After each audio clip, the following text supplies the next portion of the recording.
2 நபராக இருக்கக்கூடிய உணவாக இருக்கும் என்று சொன்னால் அந்த உணவு 3 நபராக இருக்கட்டும் என்பதாக அல்லாஹ்வின் தூதர் ஸல்லல்லாஹு அலைஹி வஸல்லம் அவர்கள் அந்த நபித்தோழர்களிடத்தில் பேசுகிறார்கள். சகோதரத்துவத்தை உண்டாக்குகிறார்கள்.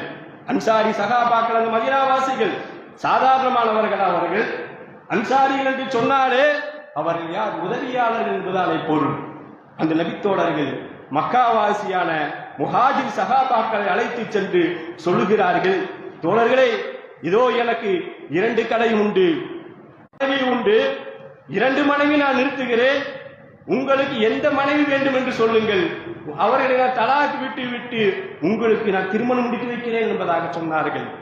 எந்த அளவுக்கு சகோதரத்துவத்தை அவர் பேணுகிறார்கள் பாருங்கள் அன்புக்குரியவர்கள். எந்த அளவுக்கு அந்த நபி தோழர்கள் அல்லாஹ்வின் தூதர் ஸல்லல்லாஹு அலைஹி வஸல்லம் ஏற்படுத்திய சகோதரத்துவம், ஒருவருக்கொருவர் நேசம் வைக்கிறார்கள், ஒருவருக்கொருவர் சகோதரத்துவத்தை அவர் உண்டாக்குகிறார்கள். அந்த தோழர்கள் அல்லாஹ்வின் தூதர் ஸல்லல்லாஹு அலைஹி வஸல்லம் அவர்கள் எப்போது அந்த சகோதரத்துவத்தை உண்டாக்கினார்களோ இறுதி வரையிலும் அந்த சகோதரத்துவத்தை பேணி காத்தவர்கள் அந்த நபி தோழர்கள் அன்புக்குரியவர்கள்.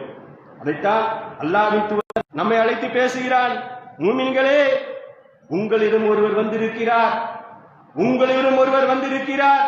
அவர் எப்படி வந்திருக்கிறார் தெரியுமா? அவர் எப்படிப்பட்டவர் தெரியுமா? நீங்கள் துன்பத்திற்கு ஆளாகிவிட்டால், உங்களுக்கு ஏதாவது வேதனையை ஏற்படுத்தி விட்டால், ஏதாவது நீங்கள் கஷ்டத்துக்கு உள்ளாகிவிட்டால் அவனால் தாங்க முடியாது, அந்த இறை தூதரால் தாங்க முடியாது. அந்த அளவுக்கு அல்லாஹ்வின் தூதரை அல்லாஹ் ஏற்படுத்தி வைத்திருக்கிறார் அன்புக்குரியவர்கள். அவருக்கு வருத்தத்தை உண்டாக்கும். நீங்கள் ஏதாவது துன்பத்திற்கு ஆளாகிவிட்டீர்கள் என்று சொன்னால் அவருக்கு வருத்தத்தை உண்டாக்கும் என்பதாக அல்லாஹ் பேசுகிறான். மீண்டும் அந்த தூதர் எப்படிப்பட்டவர் தெரியுமா? உங்களுக்கு நன்மையே விரும்புகிறார், உங்களுக்கு நன்மையே விரும்புகிறார்.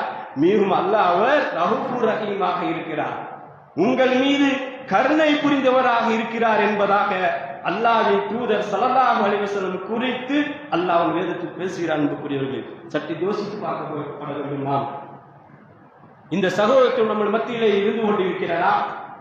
ஒருவருக்கு ஒருவரை நேசம் வைத்தவர்களாகத்தான் நாம் வாழ்ந்து கொண்டிருக்கிறோமா? இல்லாமல் போய்விட்டது.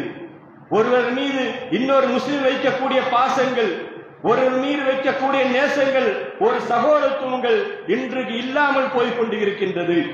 இந்த தமிழகத்தில் 40 ஆண்டுகளுக்கு முன்பாக ஏகத்துவம் வந்த போது சொல்லுவார்கள், மூத்தவர்கள் சொல்லுவார்கள், ஒருவருக்கொருவர் நாங்கள் நேசம் வைத்துக் கொண்டிருந்தோம், ஒருவருக்கொருவர் நாங்கள் பாசம் வைத்துக் கொண்டிருந்தோம், சகோதரத்துவத்தை அவர்கள் பேணி காத்தவர்களாக நாங்கள் இருந்தோம். ஆனால் இன்றைக்கு சகோதரத்துவங்கள் இல்லாமல் போய்விட்டது.